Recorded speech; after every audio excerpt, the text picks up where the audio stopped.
It's a team that has got a really aggressive, physical defensive line. They've lost their linebacking core, but they have found able-bodied replacements. A couple of those guys have played quite a bit, so they're experienced guys. They're not guys that don't have experience. Their secondary's athletic.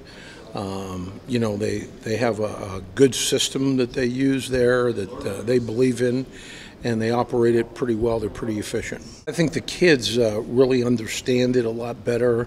I think they've developed some confidence after week one. We realize what we can do well and what we're not good at, and we've built on the things that we really can do well. And, I think it's just it's starting to come together. The picture is slowly coming together for the kids on offense. And there was a lot of improvement from week one to week two, but not enough. We've got to get better. We understand that, and that's our focus for this week. It was kind of a situation last week where even in the second half, I felt we had a rhythm. We're mixing up the run and the pass, and Sam was managing it well. The kids were executing, but it always seemed like there was something that stopped the drive, and sometimes we stopped ourselves. We had some short yardage situations that we did not operate well in, and that's something that's a big focus of ours this week. And there's a lot of reasons for it. The blame just doesn't lie on one position. So we've got, obviously we've got to get that taken care of. As far as in the second half, as I said, we had some rhythm going, but, we had the short yardage situations.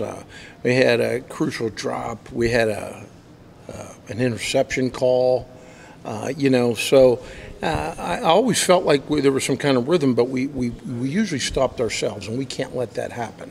Good offenses don't let that happen. And that's what I told our players. I've said it before, I'll say it again, I'm a hands-on guy. I'm a guy that likes to look the players in the face. I like to get the feel for what the sideline is all about, the mindset of the team in different parts of the game. And I want to be able to interact with the players and coaches on the field, and it's not my style. I tried it. I gave it a shot sitting upstairs, and that's just not me. Yeah, it was tough. I had absolutely no communication with one player during the North Dakota State game. And my thing is, I like to teach. I like to correct issues. I like to be hands-on. And I knew as soon as I sat up there in the beginning of the game, I said, I think I made a mistake. I don't think I belong up here. For some coordinators, they love it. They sit there and sip on their Pepsi all day or a cup of coffee and call plays and things like that. I feel better doing it on the field. I like the interaction with the players. I can feel their pulse, so to speak, and that's what I like about it. I thought when we were down, all of the coaches on the sideline were working hard to, keeping the kids focused and, tell them to hang in there and keep sawing wood. Things will happen. Good things will happen. They did. They kept going. They just kept going and kept going. Did it help? I like to think it did, but it didn't help enough apparently because we came up short. But that's my place on the field. I just feel more comfortable there. And it was my call to go upstairs, which was not very smart on my part. But well, Sam has really worked hard to learn our offense. He knows our offense very well. That's something that's a credit to him through his hard work and studying film and spending time with his coaches, all the coaches and everything. One thing about Sam is doing some great things for us. But I only want Sam to play quarterback and just do what he's capable of doing. And I think things will fall into place. And I think for a while in that game in the second half, he felt like he had to do everything. I appreciate that type of mentality. I do. He's a competitor, and I like it. But we've got to get Sam, just to do the things he's capable of doing and just do his job, and he'll be fine. But I'm very pleased with Sam's progress.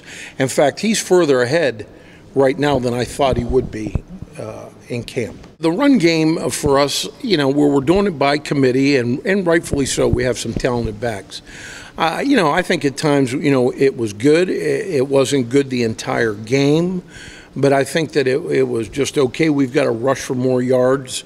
We had to move the ball a little bit coming from behind, so we had to throw it a little bit more maybe early on than we wanted to.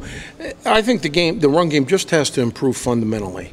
Just everybody up front, tight ends, O-line, running backs, everybody just getting in a groove and understanding what's expected. The more reps they see, the more they have a feel for what we're trying to do. Jake, first of all, did a very respectable job. Now, he was playing against one of the best defensive ends in the league, and the guy was disruptive a few times and made a few plays.